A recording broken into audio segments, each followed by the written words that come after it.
The housing market is soft right now. Inventory is growing across the country, but even here in Vermont, where inventory remains well below pre-pandemic levels, buyers are beginning to have the upper hand. Many sellers who wish to sell their property in this market are accepting offers under list price, and there's good deals for buyers out there. Now, at the same time, mortgage rates have dropped slightly. They dropped from around 7% about a month ago down to around 6.5%, or maybe a little lower today.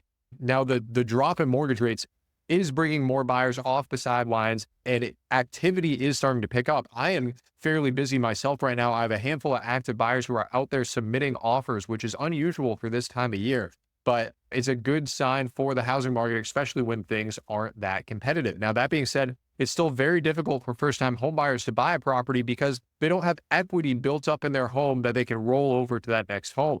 And it's difficult with inflation to save right now and come up with enough money to put a significant amount down in order to make that mortgage payment more affordable, right? If you have equity in your home, you may be able to put 20% or even more as a down payment, which makes the 6.5 mortgage rate, right, which is lower than 7, but it's still relatively high. And the mortgage payment is still expensive for most people out there. So first-time homebuyers are still struggling. But in this video, we're going to talk about how you can have success as a home buyer, whether you're a first-time home buyer or an experienced home purchaser. And will these trends continue? Will we see mortgage rates come down? Will the market stay soft, or will things pick back up? And we're going to talk about some leading indicators that can show when mortgage rates will drop in the future. So before we get into it, my name is Liam O'Reilly. I'm a realtor with Jerry Riley Real Estate here in Vermont. If you have any real estate needs, all of my contact information is in the description. Reach out to me directly. I would be happy to help you. So we're going to get into the first article here out of Housing Wire. Let me just switch the screen over.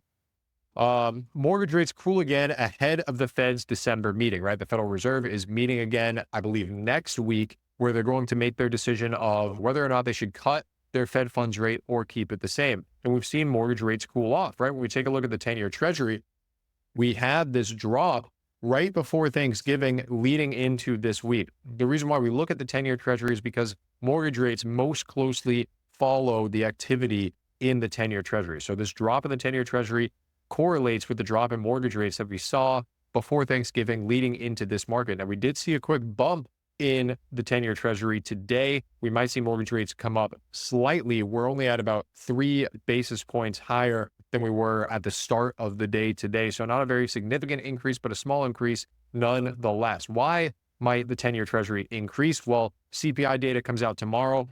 People might be speculating that inflation will come in hotter than we expect. Personally, I don't really think so. We saw this big run up in the 10-year Treasury after the election, and really leading up to the election, as people speculated what would happen, or investors speculated what would happen when the next president takes office. And that's what caused mortgage rates to increase despite the Federal Reserve cutting their Fed funds rate earlier this year. When we take a look at where mortgage rates are right now, this is where they sit in Vermont. This is out of East Rise Credit Union. We have the 30-year fixed rate mortgage is at 6.375% as of today, which is a great rate compared to the past month or so. Now, if you were looking 2 months ago, or maybe 3 months ago at the end of August, early September, you'll know that mortgage rates were under 6% at that time. Of course, they have increased with the increase in the 10-year Treasury. Now, when we take a look at what this is doing to the housing market, we see that more buyers are touring houses, applying for mortgages as we enter 2024's home stretch. Mortgage applications are up 17% month over month to the highest level since late January, which is pretty crazy. Even the small drop in mortgage rates is causing people to step off the sidelines and jump into the housing market, and at least start looking at properties, start seeing what their housing costs will be. Now, I think that there's a lot of people who are waiting for mortgage rates to come down even further, and there are many more people on the sidelines who will probably enter back into the housing market in the spring, especially if we see rates below 6%. Now, we'll have to watch the market and see if that comes true. That's what I think is going to happen. Now, we're going to jump back to this Housing Wire article here. This is what happened with the 30-year fixed rate mortgage and the 15-year fixed rate mortgage. We see here that in September and October, the average mortgage was at around 6.25%. Now they're saying it's at 7% roughly as of today. which is much higher than what we see here on East Rise. Again, when back in the beginning of September, end of August, East Rise Credit Union had rates, had their 30-year fixed rate mortgage down below 6% at around 5.75%. So we see what happened, and it really correlates with the 10-year treasury here. We see this big spike in the 10-year treasury. That is the time where mortgage rates increased. So let's take a look at what else they say here. The home purchase sentiment index moved zero point 0.4 points higher in November and is up 10.7 points year over year. So people feel more optimistic about the housing market right now, right? We haven't seen a massive crash in home prices. The bottom hasn't fallen out yet. Sellers are more negotiable. We are in a more favorable time for buyers, especially with this recent drop in mortgage rates. It's a little bit easier for home buyers out there to negotiate a good deal with the seller and lock in a decent rate for where things have been. And then we see here, a record high share of respondents believe that mortgage rates will decline in the next 12 months, while the share who say it's a good time to buy has grown from 14% to 23%. And so we see this sentiment shifting.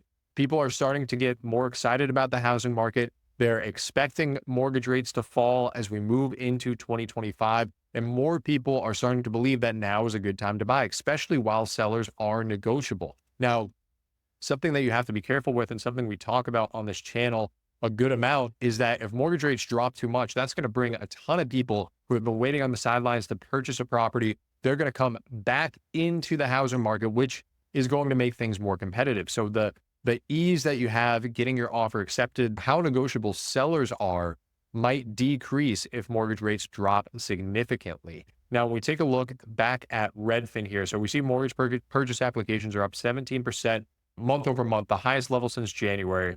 They're pushing forward. This is a realtor out of the Bay Area about what is happening, what he's seeing in his local market and the buyers that he's working with. They're pushing forward and negotiating for good deals. Homes that have been sitting on the market since the summer or early fall are finally selling. So this is what I'm experiencing here in Vermont. It sounds like they're experiencing this in the Bay Area. I'm sure other parts of the country, buyers have even more of an advantage, but there are stale listings out there. Homes aren't selling in a weekend. Some sellers are negotiable. Now, it doesn't mean that every seller out there is willing to accept a lowball offer, right? Some sellers have a number that they want to get, have a number that they think they can get, and they'll sit around on the market and wait for that right buyer to come by and give them that offer. Other sellers are more motivated. Maybe they have to move because of work, or they're getting divorced, or it's just a vacant home and somebody passed away. And those sellers are motivated. They want to get this property off of their hands, and they might be willing to accept an offer that's much lower than the list price. Now, I can't remember if I've talked about it on this channel recently or not, but I recently closed on a property that was listed for $1 million, had been on the market for about 4 or 5 months or so.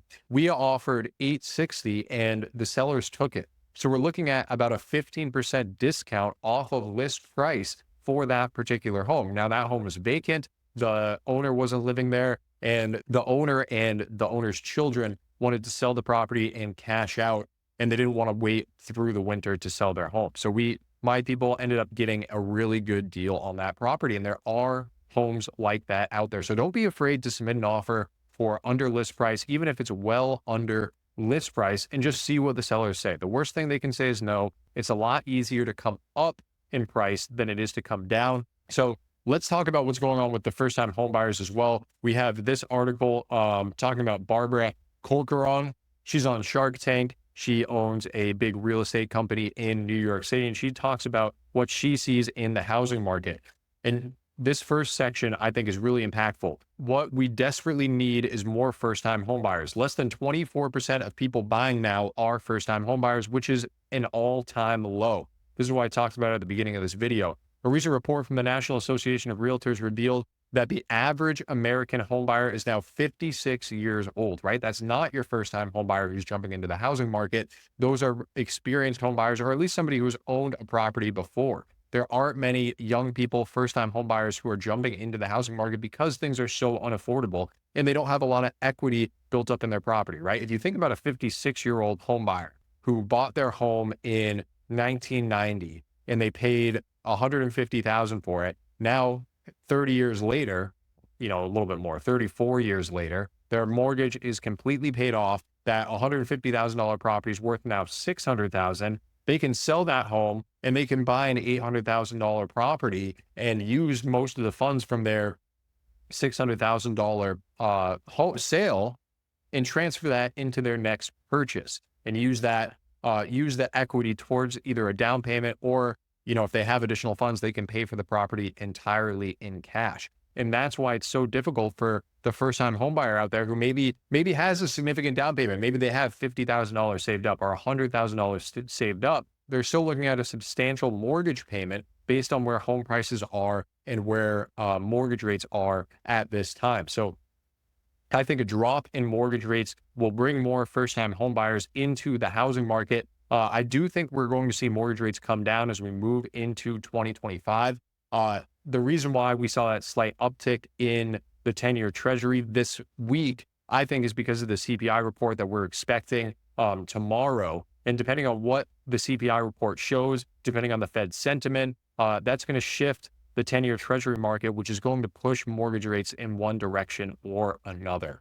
So thank you guys so much for watching. I hope you enjoyed this video. If you find it helpful, don't forget to like and please leave a comment. I always love reading your comments and interacting with you down there. Thank you again for watching. I'll see you in the next one.